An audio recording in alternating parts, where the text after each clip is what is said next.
Sometimes, in Bob Marley's own words, sometimes behind the beauty is true colors, really. And sometimes when you've been married for such a long time, sometimes it's even surprising. People get married 1 year, 2 year, 3 years, and it's like everything is dead inside them. In the spirit of Val's Day on Tuesday, what we've decided to do here on the AM show is to help build up marriages. So how do you put the love back inside that marriage when you think you've been married for such a long time and you're almost becoming like brother and sister or neighbors or flatmates or whichever way you want to refer to it? And how do you get back on track after a quarrel in a marriage? And then we'll get some thoughts on third-party involvement in our marriages as well. Remember, we've got some packages for married couples. We'll see how we can get that to you, but it's a treat for 5 couples on the AM show. We'll tell you how, but let me introduce to you Mr. Amos Kevin Annan, who is our life coach. It's always good to see you. Good morning. Good morning, Mama. I hope good you're to see well. you. I am very well. Oh, and your Revived. wife is good? Revived. Okay. You didn't leave your phones today, did you? No. I have my phones. All right. So we're talking about how to, rekindle, how often do you meet couples who haven't, like there's no love in the relationship, they're just there? It's a very common phenomenon in our time, given the difficulty of juggling between several schedules. You have people who are now jostling each other out of control. The slightest hitch, you find that conflict arises and then they are pushed into isolation. Now, when you drift into isolation, then you have to ask yourself, am I going to stay in this forever or is for a short period? And they have to come back. But how you come back is always a problem for many, because some think that they're doing the other party a favor by coming back. So I better stay in my little world and create a new solace for myself, or displace the attention that I should have given to you to other things, my work, my friends, the children, others, infidelity. So it's a very common thing. Yeah. Okay. So why don't you help us out here? Well, anyone who is having such a situation should ask themselves, where were we in the past?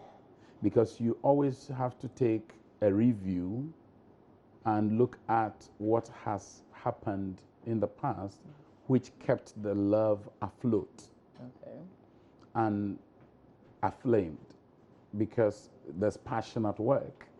And you don't only have to float, you have to be passionately engaging. And those sensations, those thrills, those chills ought to be restored. What were some of the things that you did that gave you those effects, which you have reneged upon or you have abandoned? You've got to go back to those things. The ABC of romance, they call it. The second thing is, sometimes you've got to check and see if trust is still in existence. Sometimes trust has been acutely damaged. And so bringing it back becomes a difficulty. And so there's a need, if trust has been stolen away by some other entity, which you said we would look at the latter part, you've got to go back to that and then bring it back to the frail and make sure that it's active. The third thing is that you must be interested in each other. I mean, how intensely are you interested in your spouse? How intensely are you interested in your spouse? I'm using those words carefully because you've got to be intensely interested. Okay.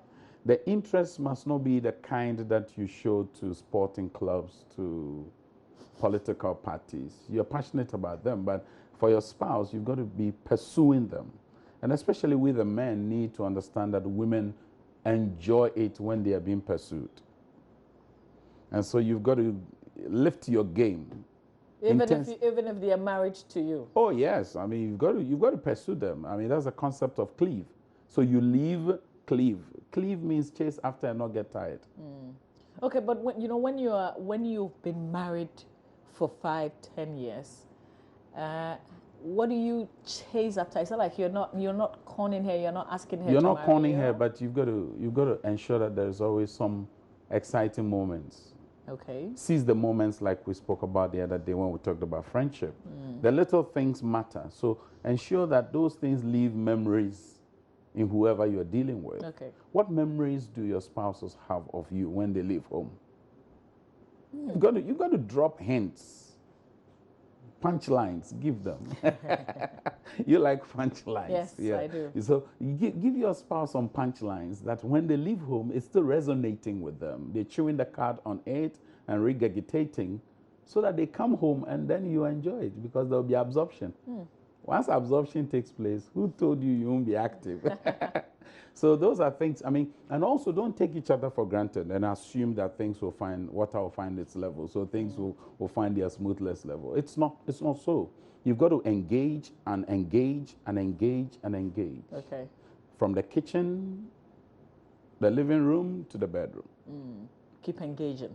Keep engaging. Some only engage in the bedroom, and that's quite a boring phenomenon. Yeah. It creates a boredom in the bedroom because they come and they know that, oh, that's is a new chore. Okay? They labor, but they labor in love, which for a reasonable person, but for an unreasonable individual, then they are not going to labor in love at all. They do it as though they owe you a certain obligation or duty, but that should not be. And so in the kitchen, for instance, it could be that you go there. You may not always be available, but when you are home, you can go to the kitchen if your spouse is there. Sometimes some men are cooking who are very good cooks. Some men only can cook for themselves, and your wife will raise issues with the salt level, the pepper level, the tomato level. All the levels will be will be interrogated in ways that can be very disheartening. So if you're the man that cooks, the wife must also go there when he's cooking. Don't go and inspect and turn yourself into a new chaperone and try to say, hey, you should add this, add that, add that. Hey, this one is too much, this one is too small. If you go that route, then you're going to court his displeasure and you would have lost it. But on the other hand, if you go, just stand, tickle him a little, hold him on the back, squeeze him, do something, just affirm him. Those words of affirmation then will get him to be a bit more eased up. And then they can connect with you. So it doesn't have to be sex, because for a lot of people who are not having thorough intimacy or intense intimacy, sex becomes a substitute. And it has a counterproductive effect on the marriage. Because at a point you realize that the enjoyment begins to diminish. Yeah. Because you are starving me of a very critical ingredient and you are hoping I give you an output. And that is unreasonable, to say it mildly. Can you get tired? I mean, even irrespective of what you do, can definitely. you simply just get tired of the person you're living with? I mean, it's like our muscles. Our muscles get tired at a point. No matter how committed you are to exercising your limbs, your muscles will get tired. That is why there's a need to check your fatigue levels. What are the things that are bringing fatigue your way? It could be your work, an overload in the office. It's not giving you space to bond with your spouse. And so you're just now cohabitating. And that's the worst place to find yourself, when your helpmeet becomes only a roommate. It's a nightmare. And it has the potential to derail the commitment to the union.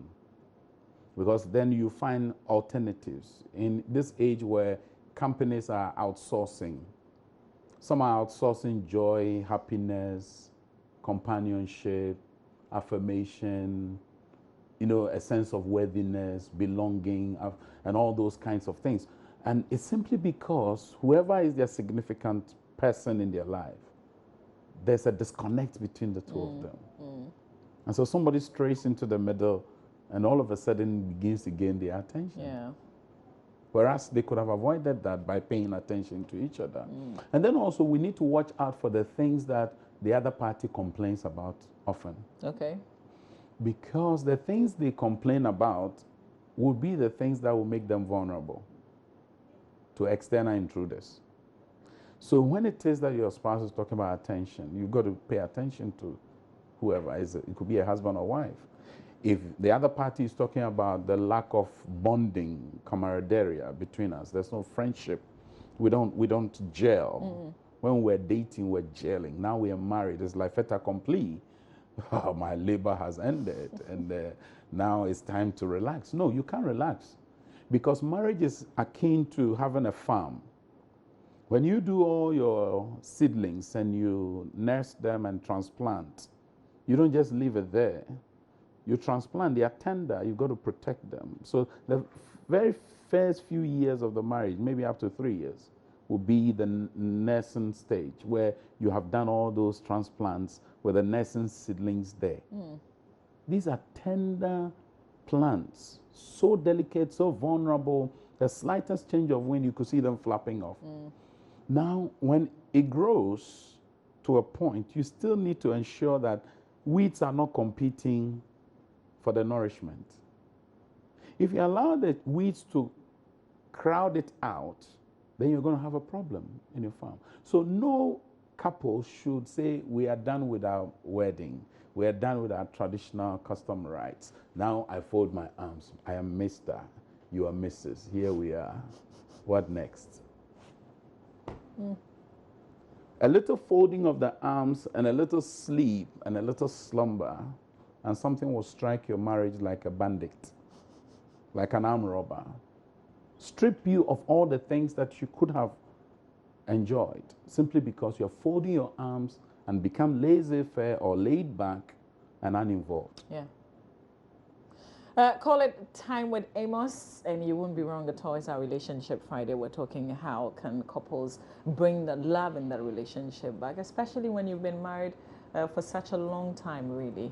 We want to connect that with how do you get back after a quarrel. Quarrel is very much a part of marriage. You can't avoid it. You can't prevent it, really, in most cases. Maybe you can manage it so it doesn't show up. But that's when you are really matured in the relationship. But how do you get back?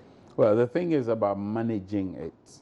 This is, of course, if you go into the preventative mode, it's not a bad idea, but that could be an illusion.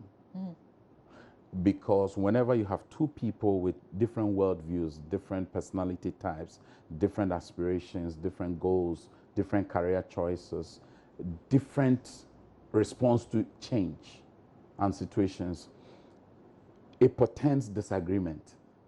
Disagreement could lend itself to intractable conflict. Okay, now, so there's a need for us to understand that conflict is part of our existence. Now, if it is part of our existence, then what do? We manage its impact on our commitment. We minimize its impact on our health.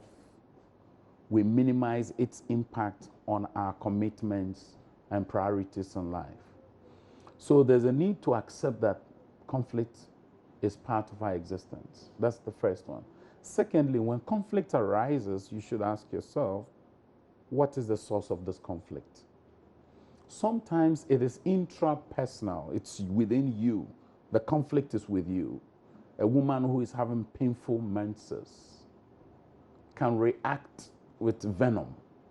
But the reality is that she's having discomfort. So there's a conflict turbulence in her, and she's unable to manage that. So she vents that out in a reaction where she should have actually responded. A man who is tired from the office, something didn't go right in the office, some figures didn't just sink. He comes home, and then the wife approaches him with some very heavy matter. And he goes, no, not now. They go like, are you throwing me away? Are you shrugging me off? No, you can do this to your wife. I'm your wife. Goes, no, you don't understand. Give me some time. I want to rest a little. We will talk later. Say, no, I want to talk now. I want to talk later. Then later. Okay, say it. Talk. Then he says, talk. Clearly, conflict has come. And how we are going to handle this is important. If we go the route that says that we are looking for who is wrong and who is right, it would linger on for a long time. But if we look at what is wrong is different. It doesn't have a personality. So clearly nobody can defend it. So what is wrong instead of who is wrong? Yes, look for what is wrong, not who is wrong. Okay. And ensure that you have a spirit that says that I can accommodate and accept my wrong. You see, sometimes people are just unwilling to admit their fault. They are always right, find justifications, rationalize their actions, excuse themselves, and will not excuse the other party. That's unfairness. And so there's a need where you need to admit you're wrong, to admit wrong and move on. And when you are forgiving, don't dismiss it and accept it graciously. And those two who gives forgiveness ought to do so graciously. Sometimes they give it as though they're doing you a favor. But indeed, if you forgive someone, it benefits you more than the one who's been forgiving. So this would be some things that could be done. The other thing also is this, that sometimes people let the conflict stray into other areas. For instance, management of children, handling of domestic assistants or domestic managers or caregivers of your children, where people would say, house helps. Okay, fine. It can stray into those areas. So you see a husband team up with a domestic manager against his wife. You see a wife team up with a domestic manager to undermine the authority of the husband. The same can be done with children. We play each other. And it's simply because we have an unresolved conflict. Then he goes into the bedroom where roadblocks are raised. The walls of Jerusalem maybe, or maybe the Great Wall of China, or the new one which is going to come in between America Mr. and Mexico. Trump, yes. The Trump Wall. I can't wait to see that one. You know, you raise it. You wear jeans and you tight it with heavy belts, and then you sleep on one side. Just checking to see if he's snoring. Why would you do that? Or you carry workload to the bedroom, and whilst your spouse is wishing and waiting, you're busy on your tablet, iPad, on your phone, and you are not being sensitive. Then we start using words that are hurting towards each other. But if we quarreled and we went to bed, I mean, yeah, you don't expect that I say something to you or touch you. Some will use that as a bridging point. Yeah. And so if you are in such a situation, then generosity is required of you. Generosity. Generosity. Okay. And don't be driven by ill will, but be driven by goodwill. Okay. But when you do that, how do you then resolve the issue itself? Now, the issue can be resolved when you start talking about it. So what is amiss here right now? What's our issue? Then the woman vents. Women tend to have more to talk about. It's natural. So if you're a man dealing with a woman, allow her to talk a lot more because they talk more to vent out the things they bottle up. The more they bottle it up, the greater the psychological trouble they have. Yeah. So you don't want her to keep everything internalized. Now, the men don't talk more, they talk less, but they throw out the daggers, the arrowheads, the spears. And so they can be very hurting to a woman. So we want to talk, but where are we talking? Are we talking in the heat of the moment? Okay. Or we are cooling off and find an appropriate location to talk, Okay. where both of us feel safe and assured. Okay. Now, the second thing is, who is going to initiate the conversation? I would encourage the one who feels aggrieved to start the conversation. Because oftentimes the one who caused you the trouble is overwhelmed, intimidated, and are not too sure if you are going to accept them. And so it's helpful if you're the one who feels superior to the other in terms of the conflict, not in terms of image or status. You initiate the process of, let's get talking. So why did you go this route? I said, I don't even know what overcame me. Popo Bribri or something took over me. So, so Popo Bribri. Then you start discussing. You can create fun around it. You see, conflict has the potential to make you stronger also. But it can also make you weaker. And it's an option you must choose. If it's going to make you weaker, it means that it's going to persist without resolving it. And anyone who is going to mediation in that format should show goodwill. Goodwill is so important because if you go with skepticism, with an outlook of, oh, this one, I've seen it before.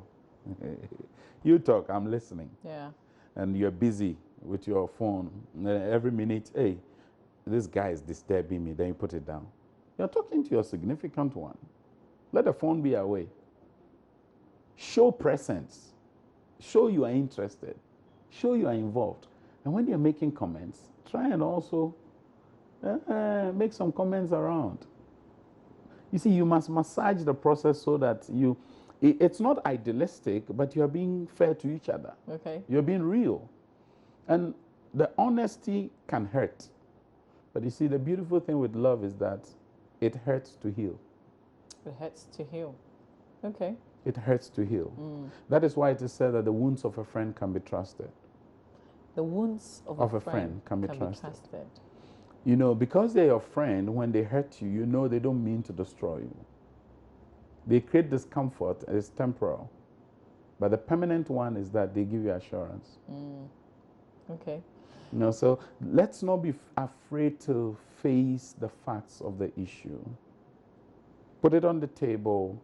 No accusations, no blame shifting, no reneging on our responsibilities. Own up. All right. Step forward and be the man or woman. Okay. Now, whilst we're talking resolving the issues, we can introduce third parties into the relationship.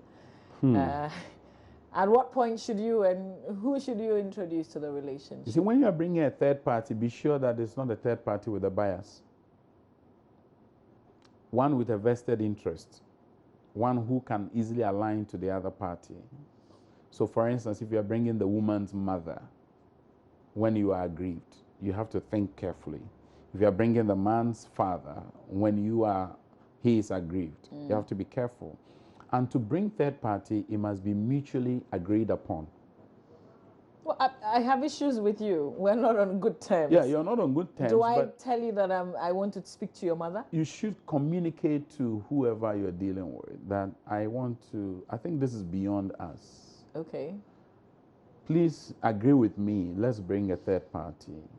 I won't bring a family person. I'm bringing a neutral arbiter to come in between us. And it should be one both of you will respect, both of you can be honest with. Okay. Because you need at that point to do full disclosures. And if one feels threatened by the presence of this third party, they won't disclose. They may accommodate them, maybe tolerate them or endure them. But in terms of disclosing, they won't disclose. They won't disclose. So the third party must be mutually agreed to that we are bringing this fellow. It could be our pastor, our sheikh, our imam, our cleric, our friend, mutual friend. If it's a mutual friend and is a person with noble standing in both of your eyes, favorably disposed to helping you, why not?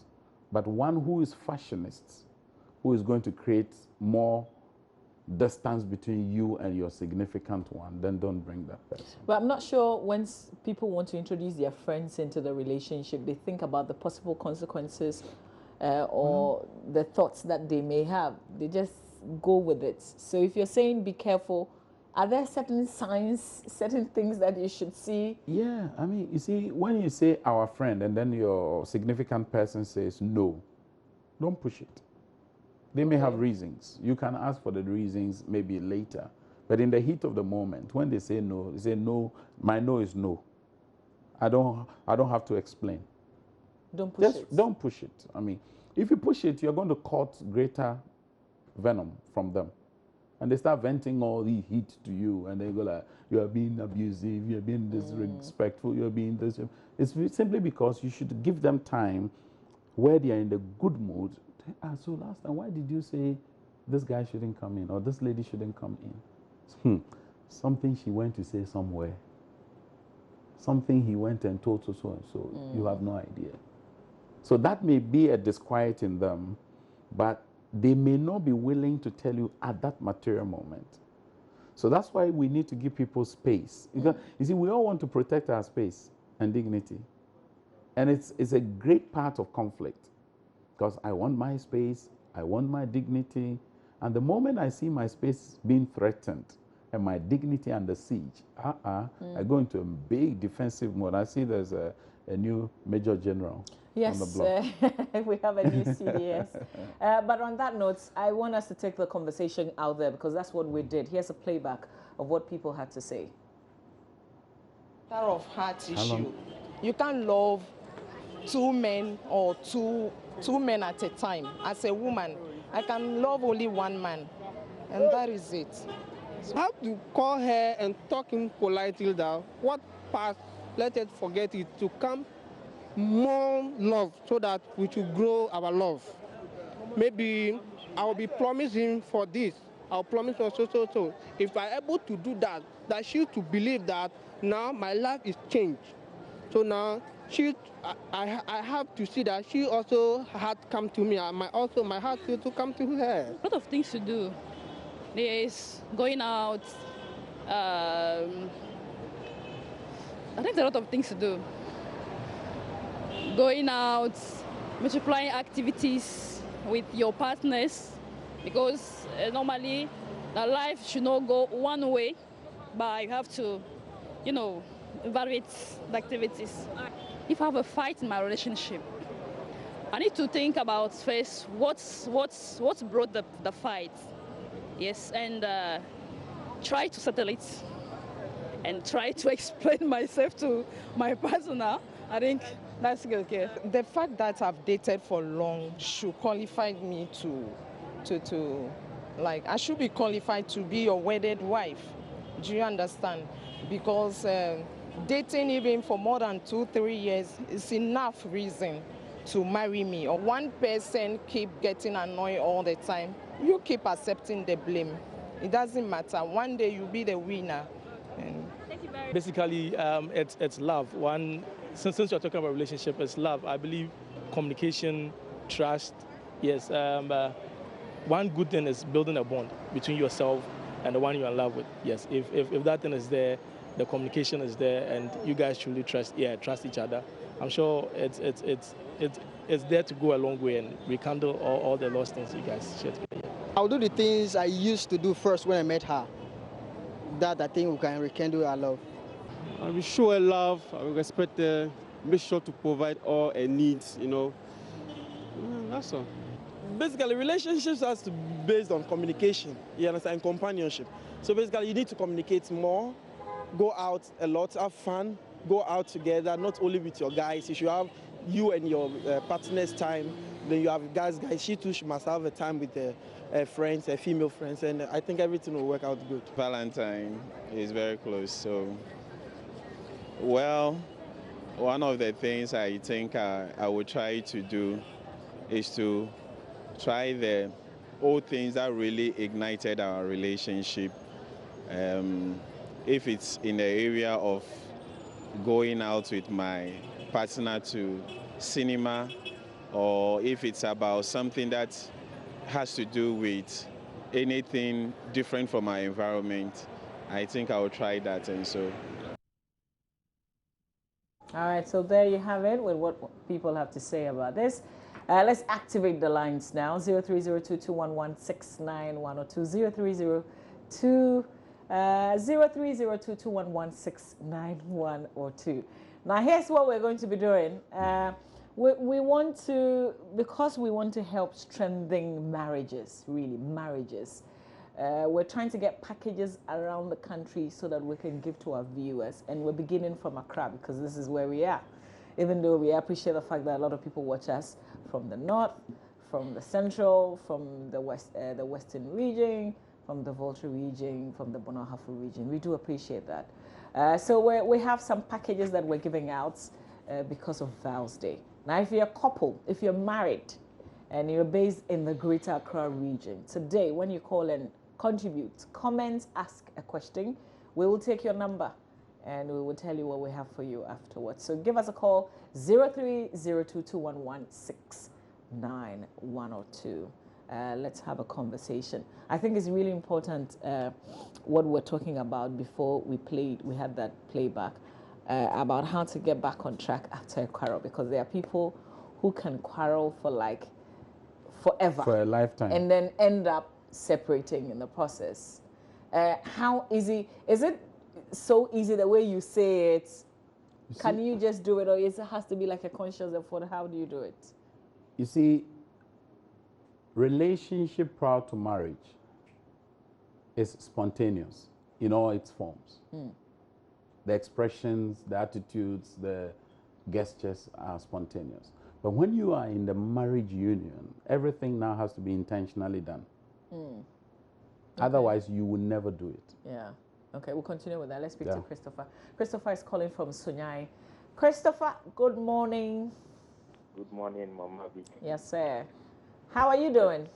By God's grace, I'm fine, and I'm happy for today's opportunity. I have a little contribution with this class. Okay. I like the word love and you know, in a relationship with a partner, even though we are not yet married, what I find a bit difficult to make is there is a problem, and I decide to talk to her over. Hello, Christopher. Can you just speak up a bit for us? All right. What I'm trying to put across is like when there is a relationship problem with me and my partner, and I want to put across to her. Sometimes she don't give me the opportunity to talk to her. So what I do is to talk to a friend of hers so that she talk to her on my behalf, or we strike such problems out. Okay. But what I get to understand is she don't want our problems to be out with someone else. She wants us to solve our problems alone, together. But she don't give me the opportunity for us to solve our problems. What do you think I should do? Okay. It's really a problem I want. Can you just describe when you say she doesn't give you the opportunity? Can you give us a little... For instance, maybe there are one or two calls you do make that maybe I have a problem with. I try to sit her down and talk to her. Maybe I'm getting nervous with who you do speak to at this particular time. Can you tell me something about the person? Like, let's talk about it and leave it there. She said, oh, you did not buy the phone for me, so there is no need I talk to you about my contact. Okay. There is one or little problems that we do have. All right. Christopher, thanks for sharing. I'm sure that our life coach will find some answers for you. Let's move to Emmanuel, who's joining us from home. Emmanuel, good morning. Yeah, morning. How are you? I am very well. Thanks for asking. I hope you're good too. Yeah, I'm doing well. We thank God. Thank God it's Friday. Yeah. Morning. Morning. Please go ahead, Emmanuel. Yes. By the discussion this morning, I think it's a very good thing. Every Friday you come with a new thing. I think that if you had a quarrel with your partner, what I do is that I always tell her, I don't need anybody to come into our affair. How the problem came about, we must find solution to it. Okay. So you've always successfully done this, right? It's always worked for you. Yeah, so I think it has worked well for me. Yes. Okay. Very, very well. Okay. And yes, please. Yes, it works. Okay. All right. And the family, as we speak to you, don't understand how the two of us have been together for the past 10 years. Wow. And we are happily married some few years ago. Okay. Well, we're happy for you, Emmanuel. Congratulations. And stay married, really. Thanks for sharing. Yeah. Let's move to Sule. Sule is calling from Yendi. Good morning, Sule. Yeah, good morning, madam. Yes, Sule, thank you for calling. Let's hear you. Okay. I have a little story to share with you in terms of problems that we face concern about love. 4 years ago, I fell in love with a girl, and then the girl accepted me. Could you believe, because of traditional matters, the girl said she accepted, the parents, all the family accepted, except the father. that she went and met, the father told the girl that he went and met a soothsayer. And the soothsayer said, if he allowed the girl to be married with me, along with me, we will not give birth. We tried in 2000, 2002, 2003, 2004. So was it last week the girl came with me and said the father sit with her and said if she make a mistake and go ahead and marry with me, she will die. Madam, you can't believe this story. I open a shop. I share everything with this girl. I share my life with this girl. I was made an opportunity. I've been employed by white men who was working along with Tamale, Volta, region Accra route. All that things I suffer, I share it with this girl. Unfortunately, because of what the father did, if I didn't advise myself, I could have done something very bad. So you've now accepted that you can't marry her? Is that it? Yes. Madam, what will I do? I did not say I don't love the girl. The girl who said that she did not love me. Okay. The problem is the father. Okay. But have you moved on, Sule? Have you moved on? Have you closed that chapter? Yeah, we can continue because they are threatening her. Okay. You have no choice. Have you found somebody else, though? Well, I'm praying with Almighty Allah. I will get someone. Okay. Yes. Our life coach will be praying for you as well. We thank you for sharing your situation. Not the end of the road. Yeah, it's definitely not the end of the road, and I like that. I like that very much. Thank you, Sule in Yendi. Let's move to Emmanuel. Emmanuel is in Ada. Emmanuel, good morning. Good morning. I hope all is well with you, Emmanuel. By God's grace, all is well. Great. Let's hear you.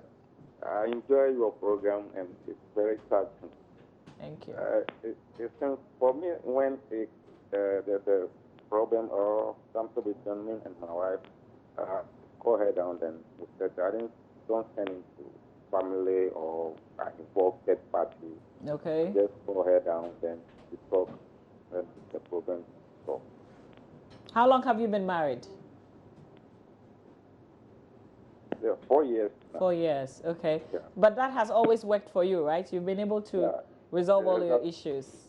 Yeah, exactly. Okay. Exactly. So what do you plan any special moments just to, revive the love in the relationship? Outside? No, I mean, not necessarily. Is there any special thing that you do in the marriage just to bring the love back all the time?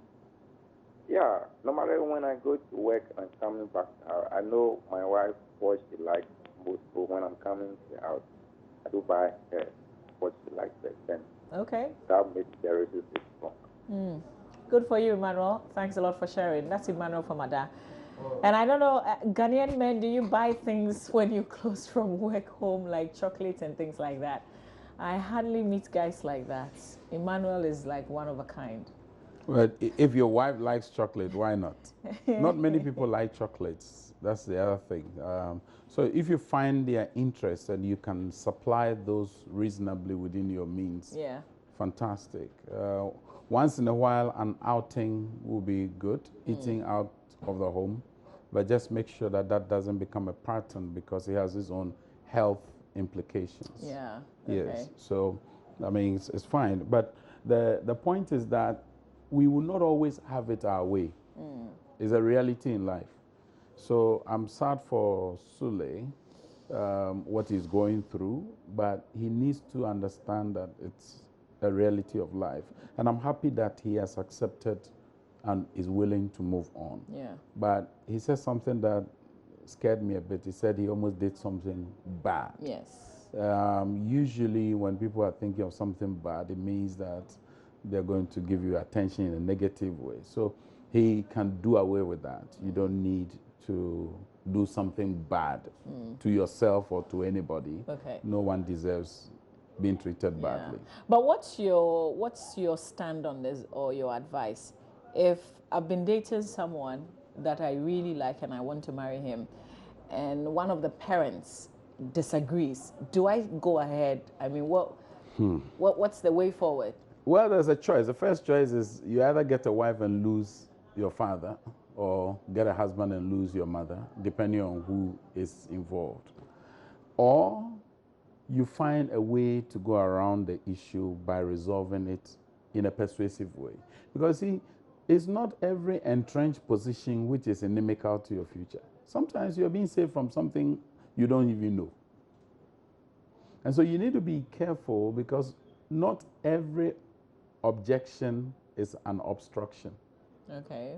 Sometimes the objection is for your good, to show how resilient you are, how creative you could be with alternative dispute resolution. So you don't just give up. You don't just give at up. the first no. Yes, you've got to, if you have lost the favor, get somebody who has a favorable disposition towards them to go and mediate on your behalf.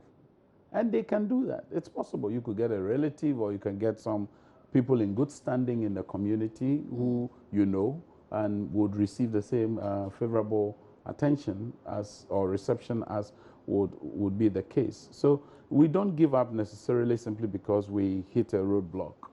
But you've got to find creative ways of going around it. Yeah. Or facing it and finding out what is the basis of the objection. Okay. Because sometimes we assume we know why they're objecting, and whereas we have not engaged them in a conversation to know, oh, so what's the issue? Some just don't like you. Some just can't imagine their daughter or son marrying you.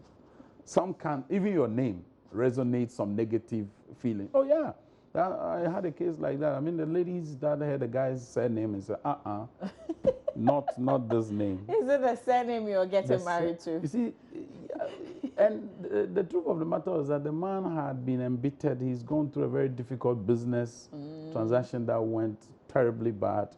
And because of that, he could not send his first son to the university. So it was a big pain. But this boy was not a relative of this individual, just that he bore a surname that sounded, so it sent memories down his spine, and he could just not accommodate this gentleman becoming his son-in-law, because son-in-law is a son by marriage. And she's going to carry the name and bring the name home. That's even another nightmare. More painful. You see. Okay. So well, sometimes there are things that we go through that we don't want to let go. Sure. Let's not build idols out of our painful memories. Yeah. If you have a painful memory, don't turn it into a shrine or a cult that you worship all the time, because you've got to outgrow that. Life must be lived in the present, not in the past. Yeah. Okay. But now I have to let you go. I have to let go of you. Okay. In wrapping That's up, generosity. in wrapping up, I know that there are a lot more people who wanted to phone in. Yeah. But some people just can't do that, but they want to talk to you in private. So yes, those who want to speak in private, from here I'm going to Adom FM. So you can call later, around 11, 020 936 9199. okay, there are some things better said in mails. Can we Oh get yeah, an email? email. Yeah, my email is info@lifecoach@gmail. Info. INFO to life coach. 2. That's the number 2. Oh, okay. Life coach. I think next week we Gmail. have to put that on the screen. On the screen. So people can send you emails as well. And those who want to come to the couples retreat too, we have some more rooms available. Okay. You can still call the same line, and then you can 020 936 9199. Okay. If you want us to send you the documents, registration details, you can send your email by text and request. We'll send it to you. Okay. Thank you so much. Well, eternally grateful. Yeah, we wish you well. Have a fantastic Have a wonderful weekend. Day. Yeah. All of you here. Thank you enjoy so your much. weekends and enjoy your relationships. Yeah. Enjoy your relationship is more like it. All right, stay with us.